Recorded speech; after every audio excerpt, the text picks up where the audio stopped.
In this video, I'm going to show you how to connect your app to MongoDB and build a clean, beginner-friendly CRUD application from scratch. We'll spin up MongoDB locally using Docker and Docker Compose, and to keep this smooth and efficient, we'll use Mongoose, an awesome ODM that makes working with MongoDB a breeze. And if at any point the code feels overwhelming, don't worry, I've linked complete guides for Node.js and JavaScript in the description. Whether you are getting started or leveling up, they'll help you fill in any gaps as you follow along. I am in Visual Studio Code in a simple Next.js project that will be a starting point for our application. As usual, the link to all the code for this video will be in the description below. Before we actually create any code in this file, let's go ahead and install the libraries that we need. We'll do it with npm install, and we'll need better auth and MongoDB.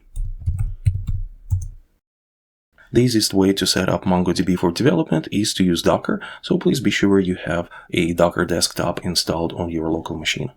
In the root of our project, we're going to be creating a new file, and it's going to be called dockercompose.yaml.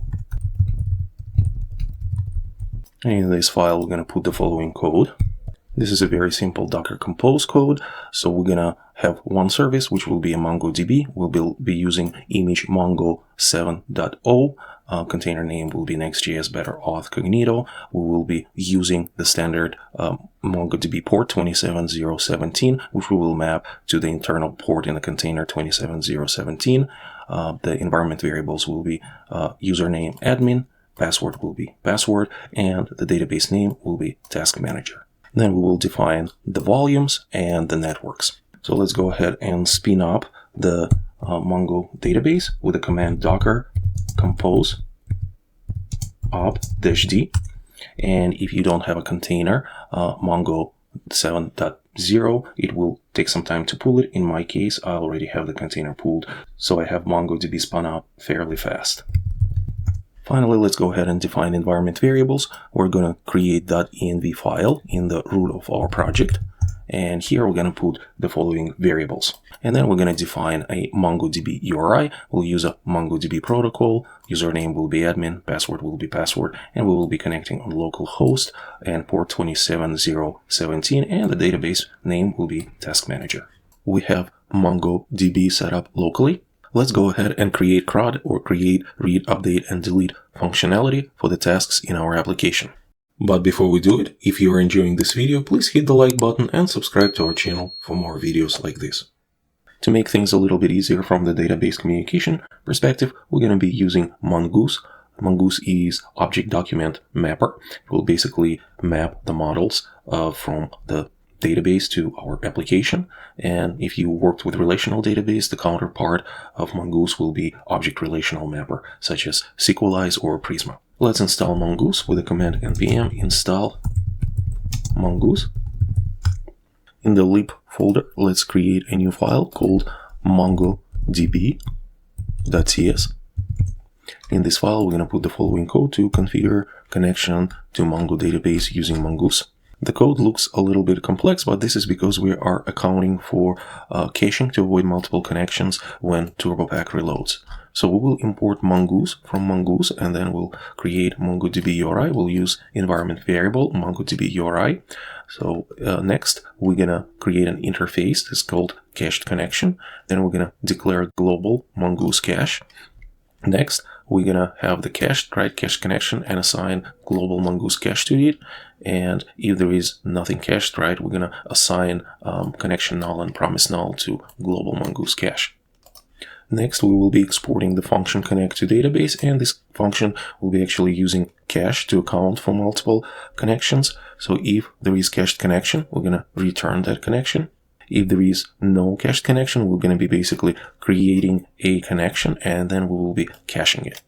And then we're going to return that cached connection. Finally, we will do default export of connect to database.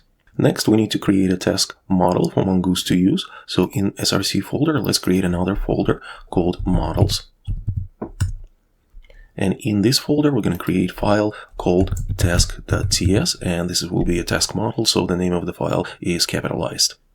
And in this file, we're going to put the following code. So we basically are defining the task model. We're going to import Mongoose, document and schema types from Mongoose. We'll create an interface, iTask interface for this model. And then we're going to declare the task schema. We'll instantiate the new task schema, which will be basically implementing the interface iTask. The schema will have the following properties. Name will be type of string. It will be required. We're going to trim it, and max length we'll just put at 100 characters. Description will have the string type. Again, we're going to trim description, and max length will be 500 characters. We're going to have a due date. We're going to have a field created by. This is basically going to be referencing the user ID. So we're going to put schema types object ID for the type, and this field created by will be required. And finally, we're going to have a completed field, right? And it will be Boolean. We're going to just set default to false. And also, optionally, but I usually do that, I set the timestamps as well. Finally, we are going to assign this model, right, to the task. And the way we're going to do it, we're going to call the method model on Mongoose. We'll pass the name of the name, how we're going to call this model, and then we'll assign it this task schema that we created. But also we are accounting for Next.js, and we're going to first check if model already exists to avoid override model error in the development. And at the end, we're going to export task as default. Next, let's go ahead and create task actions in lib folder. Let's create a new file called task actions. And in this file, we're going to be putting the code for creating, reading, updating, and deleting the tasks, or basically the CRUD. This will be a server action. We're also going to be importing connect to database from MongoDB file task and the task interface from the task model. So first we are going to create a function to get tasks, right? And it's going to be get tasks action, and we're going to pass the user ID because we need to get only tasks related to the user. We'll create a connection. We'll check actually if the user ID really exists, right? We will use the task model to get the tasks that are created by that user, and we'll sort them created at -1, it meaning sort by descending order. We will return the tasks as a JSON plain object, so we'll achieve it to just basically doing this trick. We're going to be stringifying the tasks, converting into JSON, and then parsing it back from the JSON. And if we get any errors, we're going to log the error and then throw an error as well. Next, we're going to have create task action, where we're going to pass the task data and user ID. Next, we're going to distract name, description, and due date from the task data. We're going to check if name is actually not empty, although the model have that constraint. We're also going to check it in the code and throw an error. If task name is empty, we'll tell it that it is required. Then we're going to create a new task. Then we'll save that task in the database. Again, return the task as a plain JavaScript object. Updating the task will look similar to creating task, but besides the user ID, we're also going to pass the task ID. So, and then, the fields to update. Again, we'll establish the connection. We'll check if the user ID exists, distract the properties. Next, we will verify the user actually owns the task. And if not, we're going to throw an error that the task is not found or user is not authorized. Then we're going to update the fields on the task model, and then we're going to save the task and then return it again as a plain JavaScript object. Delete task action is pretty simple. We'll pass the task ID and the user ID.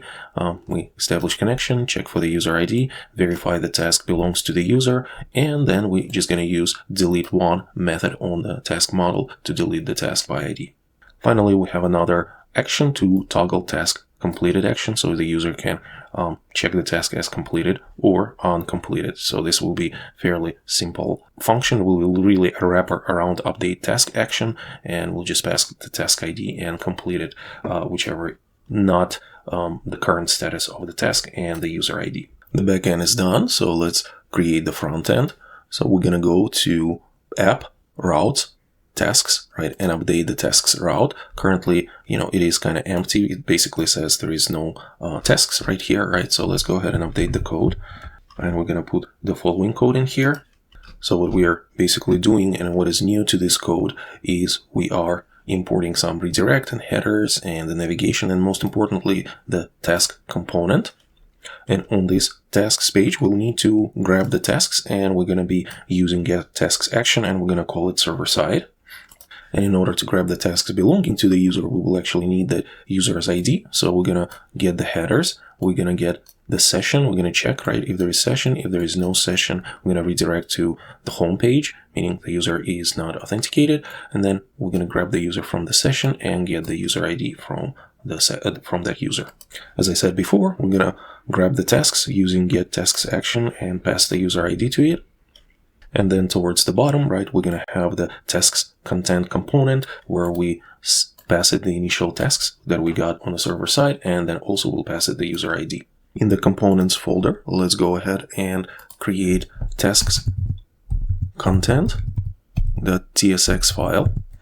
This is going to be our tasks content component. So let's put the following code in here. And the job of this component is basically will be to display the task form, so users can enter the task form, and also display the tasks list, right? So users can see their tasks. So we'll basically achieve that by creating this tasks form and tasks list, right? We're going to have the use state to set the tasks, right? If we create a new task, and then open and close the form as well for creation of the tasks. Handle tasks created will basically set the tasks in the state, and then handle tasks updated will actually set the tasks and update those tasks. Finally, handle tasks deleted will remove the tasks from the list. So let's go ahead and create a couple more components, right? We'll need the task form component and the task list component. So in the components folder, let's create another file that will be called task form.tsx. Let's go ahead and paste the following code in here. This will be basically the code for creating the tasks, right? It will have different task input fields, as well as we're going to have some action here. The button, it's going to be basically cancel button and the create button. Since we're going to be creating the task, we're going to also import create task action from actions and interface from the task model. We'll also define the interface for the task form props. We'll be using the state for the form data. We'll also have state for loading and state for the error. The handle change function will basically handle the change of the tasks fields. And finally, handle submit will basically creating the task, right? We just gonna do some housekeeping here of setting loading to true, setting error to null, and then we're gonna have create a new task action. We're gonna call it, and then if everything goes well, we'll just close the create task form. But if something goes wrong, we'll catch an error. And finally, whether everything is good or bad, we're just gonna set the loading to false, so the loader on the button doesn't show anymore.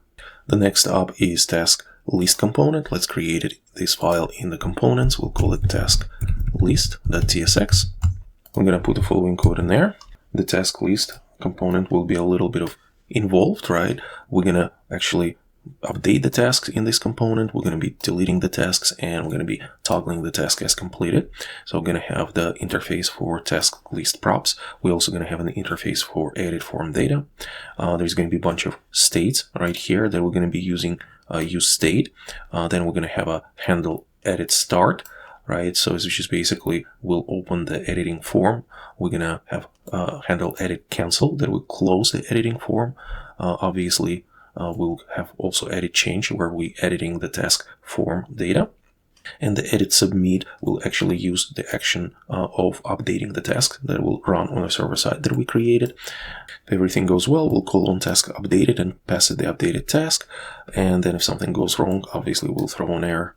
Then we're going to have handle toggle complete. So essentially have the same idea. It's going to use the toggle task complete action that behind the scenes actually going to call task update action. Finally, we're going to have the handle delete right here. The handle delete will also have a prompt. It's going to ask user, are you sure you want to delete this task? It's usually good practice to do that because this is a distractive action. If user agrees, so we're basically going to call delete task action. Finally, we're going to be doing the check if the task length equals to 0. So basically, if there's any tasks, and if there are no tasks, we're going to be showing no tasks yet. Create your first task instead of this task list ultimately. The final thing that we need to do is actually to update the dashboard page. Currently, we have a fake data in here about completed tasks and total tasks. So let's go ahead and update the code to actually pull the number of tasks that are total and completed, since now we're going to have this data. As usual, we're going to grab the headers and then the session, and then obviously if there is no session, we'll redirect to the home page, and we're going to get the user ID from that session. We're going to fetch the tasks using getTasks action, passing in the user ID. Then we're going to calculate the total tasks by looking at the task's length, and then completed task, we're just going to get the length of the tasks by filtering it where the task is completed. Just to mention, I'm using this code for simplicity, because if you have a lot of tasks in your database belonging to the user, if you load all your tasks in memory, you're basically going to overload the memory. So in the real world, you're actually, if you're using Mongoose, right, you're going to be using count document method on the model, right, to count actually the documents of the total tasks, and then you're going to also use the count document method to count the completed tasks. You just put completed true in there. This is going to be a better way than just, loading all the tasks in the memory and then filtering completed tasks. But here, like I said, I'm just doing it for simplicity so I can reuse my getTasks action.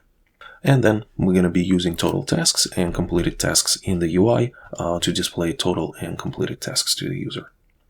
We're all set.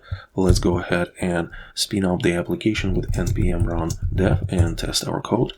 We're going to go to the browser, localhost port 3000. We see our application running. Let's click on Get Started. And we're logged into the application. And we can see that we have total tasks 0 and completed tasks 0. Let's click on the button View All Tasks. So we have the tasks route right here. There are currently no tasks, so we are displaying that message. Let's add a task. So we're going to add the task, my first task.